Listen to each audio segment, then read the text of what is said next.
A regional intelligence official tells Fox News that, quote, the Strait of Hormuz is under full IRGC control and effectively closed at this moment.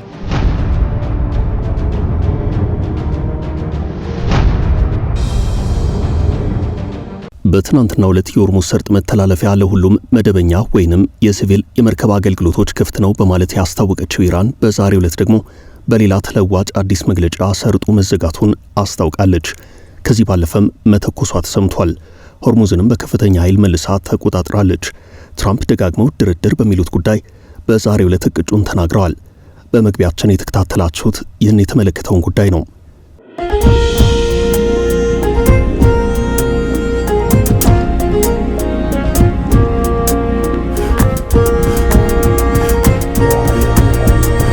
ውድ የፈታ ቤተሰቦች ከልብ የመነጨ ሰላምታችን በያላችሁበት ይድረሳችሁ። የዕለተ ቅዳሜ የምሽት መረጃዎችን ሸክፈን በሰዓታችን መተናል። በቅድሚያም ዋና ዋናዎቹን እናስተዋውቃችሁ። በትናንትናው ዕለት የሆርሙዝ ሰርጥ መተላለፊያ ለሁሉም የሲቪል መርከብ አገልግሎቶች ክፍት ነው በማለት ያስታወቀችው ቴህራን በዛሬው ዕለት ደግሞ በሌላ ተለዋጭ አዲስ መግለጫ ሰርጡ መዘጋቱን አስታውቃለች። በኢራን በኩል በአሁኑ ሰዓት ነገሮች አልያዝ አልጨበጥ ብለዋል። የተኩስ አቁም ሳያልቅ ሌላ ተኩስ ተሰምቷል። ሁለተኛ ዙር ድርድር ሲባልም ኢራን የለውበትም የምን ሩጫ ነው እያለች ትገኛለች። ነገሮች እንደገና ተመልሰው ወደ ጦርነት ሊያመሩ ይችላሉ የሚል ስጋት አለም። የአሜሪካ ምላሽ እየተጠበቀ ነው። የአሜሪካውን ፕሬዚደንት ከስልጣን ለማውረድ ዘመቻ ተከፍቷል። ፕሬዚደንቱ የፈጸሟቸው ድርጊቶች የቀድሞ የቅርብ አጋሮቻቸውን ሳይቀር ወደ ተቃዋሚነት ቀይረዋል። ዋይት ሀውስ በአሁኑ ወቅት በታሪክ ታይቶ በማይታወቅ ውጥረት ውስጥ ይገኛል ተብሏል። የትራምፕ የአእምሮ ጤንነት ሳይቀር ጥያቄ እየተነሳበት ስለመሆኑ ዘ ቴሌግራፍ ዘገባ አውጥቷል። ላለፈው አንድ ሳምንት ፕሬዚደንቱ የፈጸሟቸው ድርጊቶችና የተናገሯቸው ንግግሮች ለዚህ አዲስ እንቅስቃሴ መነሻ ሆነዋል። በመካከለኛው ምስራቅ የቀጠለው የጦርነት ውጥረት ለኢትዮጵያና የቦሌ ዓለም አቀፍ አየር ማረፊያ እድል ይዞ መጥቷል። ወደ ባህረ ሰላጤው ሀገራት ወደ እስያ አልፈው የሚሄዱ አየር መንገዶች በጦርነቱ የመካከለኛው ምስራቅ ሰማይንና ቀጠናውን ለበረራ ማቆማቸው ይታወቃል። የአውሮፓ አየር መንገዶች ማህበር የአውሮፓ አየር መንገዶች አዲስ አበባን እንደ አማራጭ እንዲጠቀሙ ጥሪ አቅርቧል። ከአዲስ አበባ የባህር ወሽመጡን እንዘጋዋለን በሚል ጥብቅ ማስጠንቀቂያ ተሰጥቷል። የኢራንን ፈለግ በመከተል የምስራቅ አፍሪካን ቁልፍ የባህር ወሽመጥ እንዘጋዋለን በሚል የተላለፈው ማስጠንቀቂያ በቀጠናው ላይ አዲስ ስጋት ፈጥሯል። ብልጽግና ፓርቲ በስሙ የሚጠራ ህገ መንግስት የመቅረጽ ፍላጎት እንደሌለው አስታወቀም። ፓርቲው በስሙ የሚጠራ የብልጽግና ህገ መንግስት የመቅረጽ ፍላጎት የለውም ሲሉ የውጭ ጉዳይ ሚኒስትሩ ጌዲዮን ጢሞቴዎስ ተናግረዋል። እርሳቸው የፓርቲ እጩ ሆነው በቀረቡበት በፓርቲያቸው ጉዳይ በሰጡት ማብራሪያ ምን ተናገሩ የሚለውን እንመለከታለን። የኢትዮጵያ አእምሯዊ ንብረት ባለስልጣን ተስፋ ያለው ነገር ለኢትዮጵያ አርቲስቶች ይዤ መጥቻለሁ ብሏል። ባለስልጣኑ ኢትዮጵያ ሙዚቀኞች ከስራቸው የሮያሊቲ ክፍያ አገልግሎት የሚያገኙበትን አሰራር ሊተገብር ስለመሆኑ አስታውቋል። እነዚህ የሰዓቱ አንኳር ዘገባዎች ናቸው። እስከ ፍጻሜ አብራችሁን ቆዩ።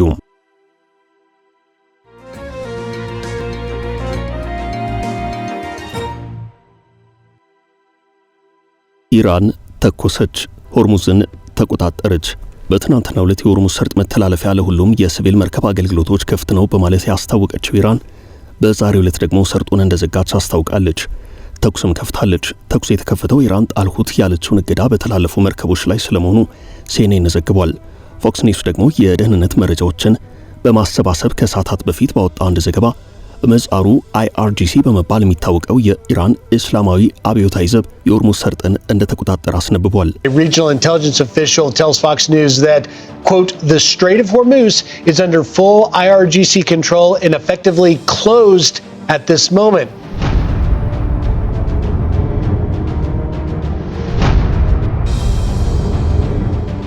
በዛሬው ዕለት በሆርሙዝ የታየው የኢራን ወታደራዊ እንቅስቃሴ ትራምፕ ኢራን ባህር ኃይል የላትም የነበራትን ኃይል ለቀናት በነበሩት ውጊያዎች ከባህር በታች አድርገነዋል በማለት በተደጋጋሚ ከሚሰጡት መግለጫ ጋር የሚጣጣም አልሆነም። ኢራን የሆርሙዝ የመርከቦች መተላለፊያዎች መጠን መልሼ እንደዘጋው ይታወቅልኝ ያለችው አሜሪካ በዚያው ሰርጥ በወደቦች ላይ የጣለችውን እገዳ ስላላነሳች ነው።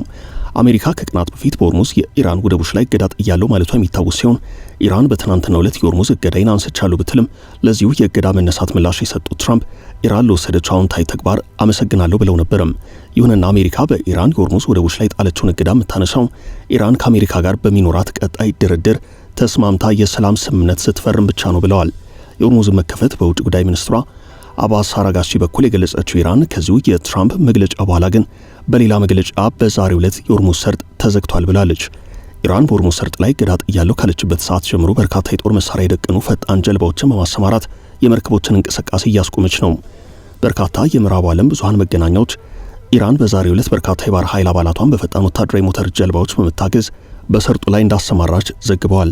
ኢራን ያስተላለፉትን እግድ ጥሰዋል ባለቻቸው 2 ነዳጅ በጫኑ መርከቦች ላይ ተኩስ ከፍታም እንደነበር እና አልጀዚራ ዘግበዋል። የኢራን ተኩስ የተከፈተባቸው መርከቦች አንደኛዋ የዩናይትድ ኪንግደም እንዲሁም ሌላኛዋ ደግሞ የኢራቅ ንብረት የሆኑ መርከቦች ናቸው። ከሁለቱ መርከቦች አንደኛዋ 2 ሚሊዮን በርሜል ነዳጅ ድፍድፍ ጭና ነበር ተብሏል።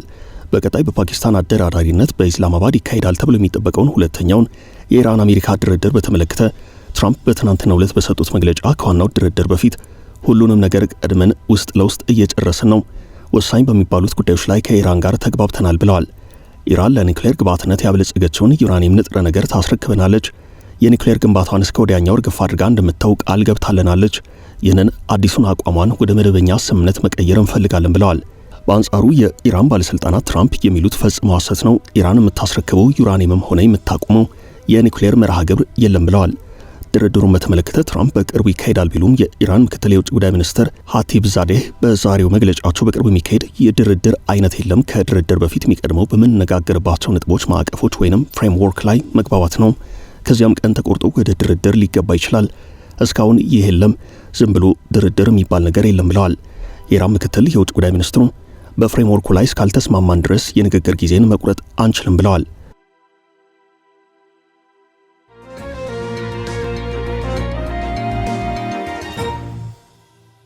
ትራምፕን ከስልጣን ለማንሳት የተከፈተው ዘመቻም የአሜሪካውን ፕሬዝዳንት ዶናልድ ትራምፕን ከስልጣን ለማውረድ ዘመቻ ተከፍቷል። ፕሬዝዳንቱ የፈጸሟቸው ድርጊቶች የቀድሞ የቅርብ አጋሮቻቸውን ሳይቀር ወደ ተቋሚነት ቀይረዋል። ነጩ ቤተ መንግስት በአሁኑ ወቅት በታሪክ ታይቶ በማይታወቅ ውጥረት ውስጥ ይገኛል። የፕሬዝዳንቱ የአእምሮ ጤንነት ሳይቀር ጥያቄ የተነሳበት ስለመሆኑ ዘ ቴሌግራፍ ዘግቧል። ላለፈው አንድ ሳምንት ፕሬዝዳንቱ የፈጸሟቸው ድርጊቶችና የተናገሯቸው ንግግሮች ለዚህ አዲስ እንቅስቃሴ መነሻ ሆነዋል። ትራምፕ የኢራንን ስልጣኔ ያጠፋሉ የሚል ጠንከር ያለ ዛቻ መሰንዘራቸው ከካቶሊክ እምነት መሪ ከርዕሰ ሊቃነ ጳጳሳት ፍራንሲስ ጋር አለመግባባት ውስጥ መገኘታቸው ራሳቸውን እንደ ኢየሱስ ክርስቶስ ሕመምተኞችን እንደሚፈውሱ የሚያሳይ ምስል በማህበራዊ ትስስር ገጻቸው ማጋራታቸው በመላው ዓለም መነጋገሪያ አድርጓቸዋል። ይህን ተከትሎ የፕሬዝዳንቱ የቅርብ የነበሩ የፖለቲካ አጋሮች ሳይቀሩ አቋማቸውን እየቀየሩ ነው ተብሏል። ዘ ቴሌግራፍ በአሰራጨው ዘገባ የፕሬዝዳንቱ የአእምሮ ጤንነት አሳሳቢ ደረጃ ላይ ስለመድረሱ በርከት ያለ አስተያየት እየተሰጠ እንዳለ ጠቁሟል። የቅርብ አጋሮቻቸው ፕሬዝዳንቱ ጤናማ አቋም ላይ አይደሉም የሚል ወቀሳ እያቀረቡ ነው። ከስልጣን እንዲወርዱም ግፊት እያሳደሩ ነው። ይሁናቲ በአሜሪካ መንግስት መዋቅር ውስጥ ትልቅ ክፍፍል የፈጠረ ሲሆን ፕሬዝዳንቱን በሕግ አግባብ ከስልጣን ለማንሳት የሚያስችሉ የሕገ መንግስት አንቀጾችን ተግባራዊ ለማድረግ ውይይቶች ተጀምረዋል። በዋነኝነትም አንቀጽ 25 የዚህ ውይይት አካል ሆኗል። ይህ በአሜሪካ የተከሰተው ፖለቲካዊ ቀውስ በዓለም አቀፍ ግንኙነት ላይ ትልቅ ጥላ ማሳረፉ አይቀሬ ነው ተብሏል። የትራምፕ ደጋፊዎች እነዚህ ድርጊቶች የፕሬዝዳንቱ የተለመዱ ማራኪ የፖለቲካ ስልቶች ናቸው ብለው ቢከራከሩም ተቃዋሚዎች ግን ሁናቴው ለዓለም ሰላምና ደህንነት አደገኛ በመሆኑ ትራምፕ ከስልጣን መነሳት አለባቸው እያሉ ነው።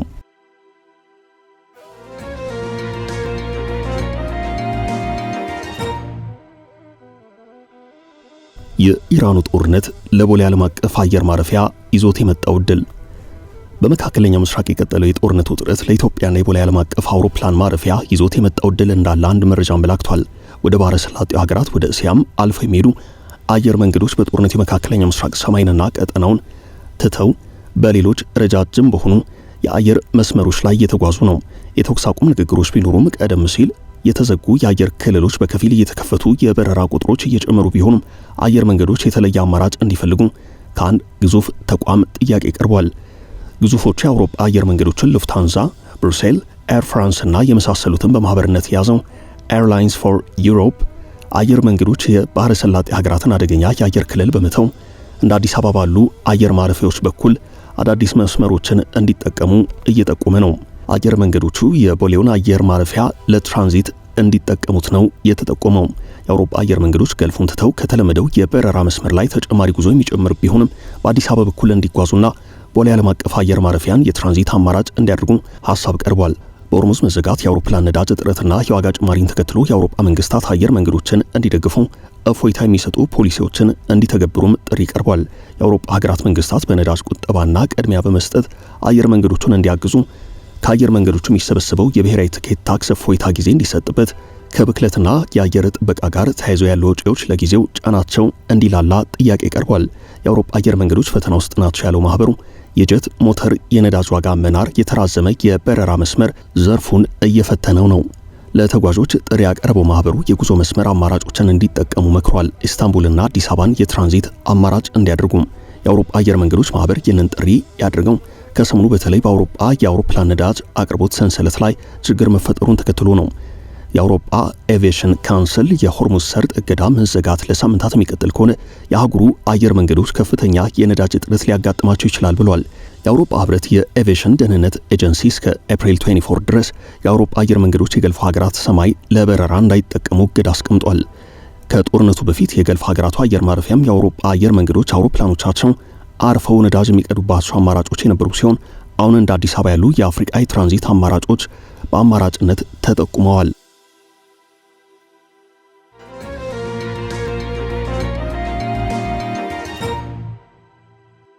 የአዲስ አበባ የባህር በሩን እንዘጋዋለን ማስጠንቀቂያም።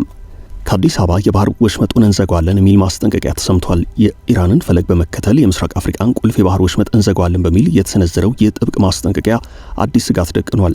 በአዲስ አበባ የሶማሊያ አምባሳደር አብዱላሂ ዋርፍ በሶማሊያ ውስጥ ጉዳይ ጣልቃ የሚገቡና የግዛቷን አንድነት የሚጋፉ ሀገራት ላይ ጠንከር ያለ ማስጠንቀቂያ ሰንዝረዋል።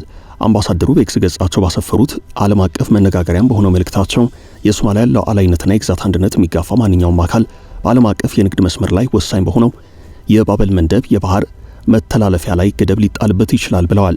ይህ ንግግር በቀጠና ያለውን የጂኦፖለቲካ ውጥረት በአንድ ጀንበር ከፍ ያደረገ ነው። በተለይም የባህር በር ጥያቄን በሚያነሱና ከሶማሊያ ጋር የድንበር ውዝግብ ባለባቸው ጎረቤት ሀገራት ላይ ያነጣጠረ ማስጠንቀቂያ ተደርጎ ተወስዷል። አምባሳደሩ ይህን ማስጠንቀቂያ የሰጡት ሶማሊያ ግዛቷን አንድነት ለማስከበር በምታደርገው ብሔራዊ ጥረት ላይ እንደሆነ ይታመናል። አምባሳደሩ በመልእክታቸው በሀገራቸው ጉዳይ ጣልቃ የሚገቡ ሀገራት ውጤቱን መጋፈጥ ይኖርባቸዋል በማለት የባህር መተላለፊያ መንገዱን እንደ አንድ የዲፕሎማሲና የወታደራዊ ግፊት መሳሪያ ለመጠቀም ፍላጎት እንዳላቸው ፍንጭ ሰጥተዋል። ይህ መረጃ በአምባሳደር አብዱላሂ ዋርፍ የኤክስ ገጽ ላይ ሰፍሮ የሚገኝ ሲሆን የሶማሊያ መንግስት የባህር ዳርቻዎቹንና ስልታዊ ቦታዎችን ተጠቅሞ የውጭ ተጽዕኖችን ለመመከት ያለውን ቁርጠኝነት የሚያሳይ ነው የሚል አስተያየት እየተሰጠ ነው። ይህ ከሶማሊያ ወገን የተሰነዘረው ማስጠንቀቂያ በቀጠናው ሰላምና በኢትዮጵያና ሶማሊያ ግንኙነት ላይ ሊያስከትል የሚችለው ተጽዕኖ የብዙዎችን ትኩረት ስቧል። ኢትዮጵያ የባህር በር ፍላጎቷን በሰላማዊ መንገድ በዲፕሎማሲና በድርድር በጋራ ተጠቃሚነት መርህ ላይ ተመስርታ ለማሳካት እንደምትሰራ በተደጋጋሚ ለዓለም አቀፉ ማህበረሰብ አሳውቃለች። በሌላ በኩል በአምባሳደር አብዱላሂ ዋርፍ በኩል የተሰነዘረው ማስጠንቀቂያ በተለይ በእስራኤል ላይ ያነጣጠረ ነው የሚል ግምት አለም። ለዚህ ደግሞ እስራኤል ከሶማሊያ ተገንጥላ ራሷን ካወጀችው ሶማሌላንድ ጋር ያላትን የዲፕሎማሲ ግንኙነት በማጠናከር አምባሳደር እስከ መሾም የሚደርስ እርምጃ ውስጥ በመገኘቷ ነው። የሶማሊያ መንግስት ይህንን የእስራኤልን እርምጃ እንደ ቀጥተኛ የሉዓላዊነት ጥሰት የቆጠረው ሲሆን የባህር በሩን እንዘጋዋለን የሚለው ዛቻም እስራኤል በቀይ ባህርና በኤደን ባህረ ሰላጤ ላይ ያላትን የስትራቴጂ ጥቅም ለማደናቀፍ ያለመ ነው ተብሏል።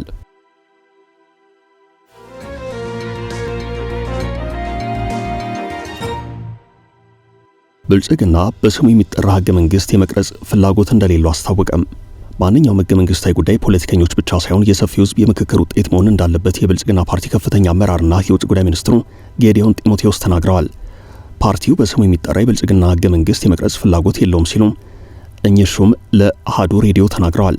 ሚኒስትሩ ሰባተኛውን ጠቅላላ ምርጫ አስመልክቶ በተዘጋጀ የፖለቲካ ፓርቲዎች የክርክር መድረክ ላይ ነው ይህን የተናገሩት። በመድረኩ የኢትዮጵያ ዜጎች ለማህበራዊ ፍትህ ፓርቲ ዜማ መሪ አቶ ኢዮብ መሳፍንት የብልጽግና ፓርቲ በህገ መንግስት ላይ ያለውን አቋም ግልጽ እንዲያደርግ በይፋ ጠይቀዋል።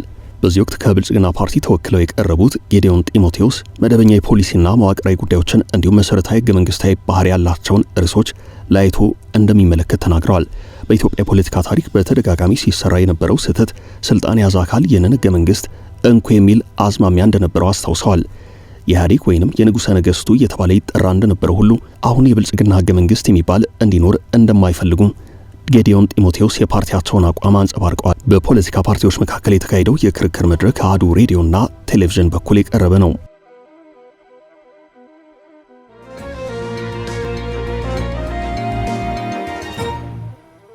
ለአርቲስቶች የወጣው አዲስ የሮያሊቲ ክፍያ ህግ። የኢትዮጵያ አእምሯዊ ንብረት ባለስልጣን ተስፋ ያለው ነገር ለኢትዮጵያ አርቲስቶች ይዤ መጥቻለሁ ብሏል። ባለስልጣኑ ኢትዮጵያ ሙዚቀኞች ከስራቸው የሮያሊቲ ክፍያ አገልግሎት የሚያገኙበትን አሰራር ሊተገበር እንደሆነ ተናግሯል። በዲጂታል መሰረተ ልማቶች የአርቲስቶችና ሙዚቀኞች ስራዎች ጥቅም ላይ ሲውሉ የሚከታተል ሊከፈላቸው የሚገባውን ሂሳብ በትክክል የሚያሰላና ክፍያ የሚያስፈጽም ስርዓት ገንብቼ ጨርሻለሁ ማለቱን ካፒታል ዘግቧል።